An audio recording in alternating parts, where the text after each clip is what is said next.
Hey gang. Well, since we're in the middle of the holiday season and it's all in full swing, and I'm sure you have some shopping to do, or hopefully, better yet, spending time with family and friends, I want to do that too.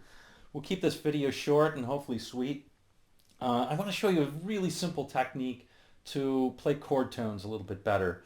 And we're going to do it in a jazz setting, but don't be intimidated by that. We're going to keep it very, very simple.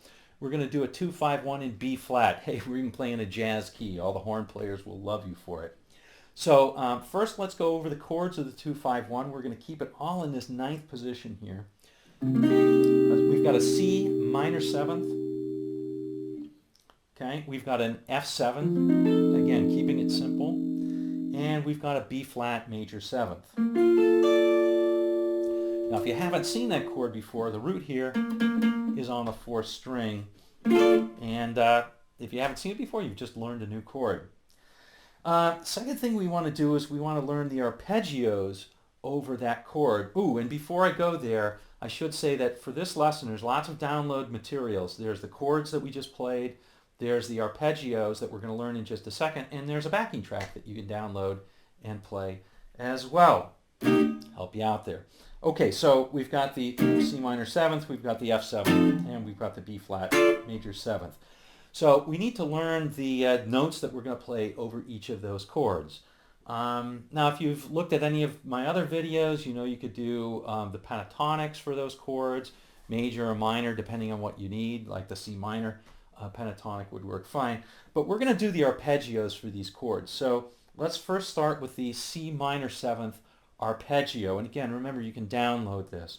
So I'm going to play the C minor seventh arpeggio now.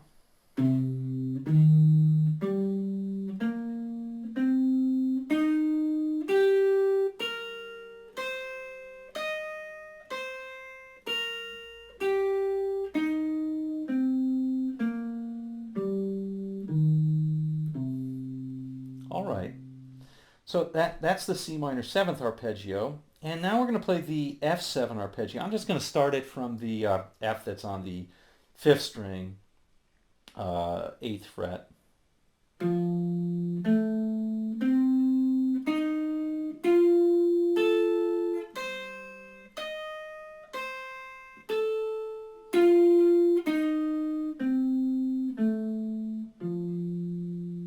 All right, so that's our F7 arpeggio. And now the B flat major 7 arpeggio. This is probably going to be the most difficult to kind of get in your memory, but you can do it by printing off the tab for it, or the fretboard diagram for it, and looking at it as you're going through the exercise. But here it is right here. Okay, I'm going to play it through.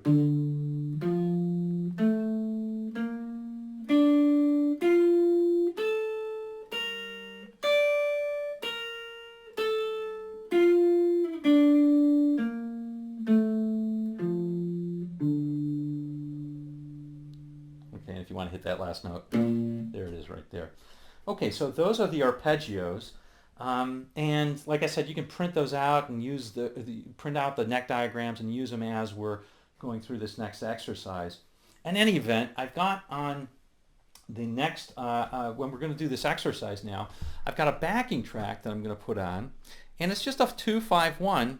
And the way this exercise is going to work is, I'll just start the backing track so we can hear it as we're doing this. Now I've got it at a speed of about 80, but if you want to do your own, you can slow it down to like a speed of 60 beats per minute, or you can speed it up as you get better doing this. But we're going to play just really straight time, okay? So the first thing that we're going to do is we're going to take just 2 strings. I'm going to take the top strings, and we're going to play over those chords, the C minor 7th, and then the F7, and then the B flat major 7, just the notes of the arpeggios for those. And we're going to make sure that we don't play too fast or too slow. We're just going to play real straight. We're not going to make it jazzy sounding or anything like that. We're just going to play those notes. Okay, so here we go. We're going to turn around now.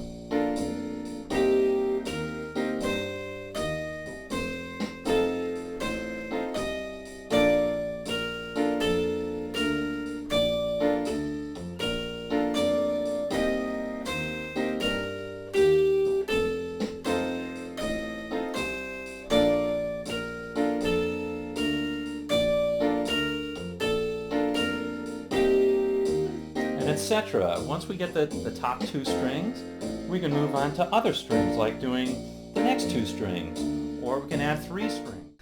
And so the idea is to just play very straight. I'm playing eighth notes there, and or I'm sorry, quarter notes there. I'm not trying to play anything fancy. I'm just trying to play those notes and making sure that I hit a chord tone on each of those. I'm just playing the arpeggio notes.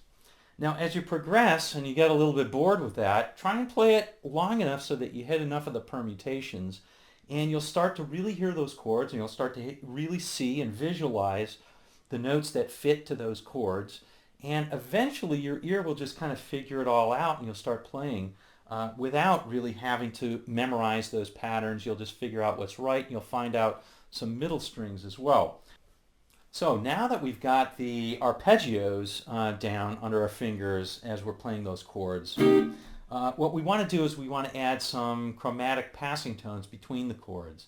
So I'll show you what I mean in just a second. The key thing on this, however, is on the first beat of the new chord, whether it's C minor 7 or F7 or B flat major 7, we want to be on the appropriate arpeggio chord tone.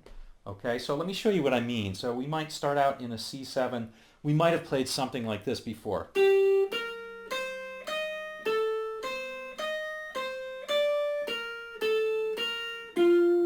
Notice we're still keeping strict time.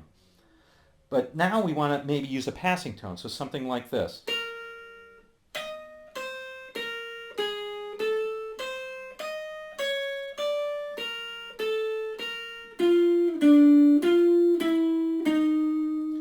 So notice just in that last one, where we're going B flat major 7 to the C, we play the B flat major 7 right here, arpeggio note. And then this note right here, which is just a passing tone trying to get to our C minor 7th note that we're going to hit to start. Okay? So let me show you, I'll put this on the backing track and we'll play just a little bit with this. Again, keep the strict time. Here's our F7, now our B flat major 7. So here we go.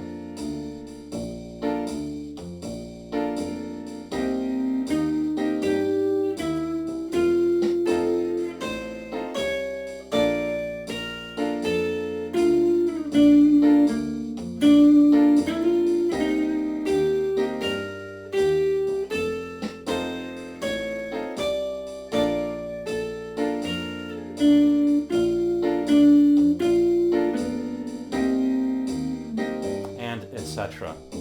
Okay, so keep it nice and simple, and keep the timing there. Once you get that down and you're really comfortable, then you can start playing with the timing once you really are making sure that you hit the first notes right, and you'll find lots and lots of different combinations that are going to sound good and maybe even pretty jazzy. So that's it for this one, guys and gals.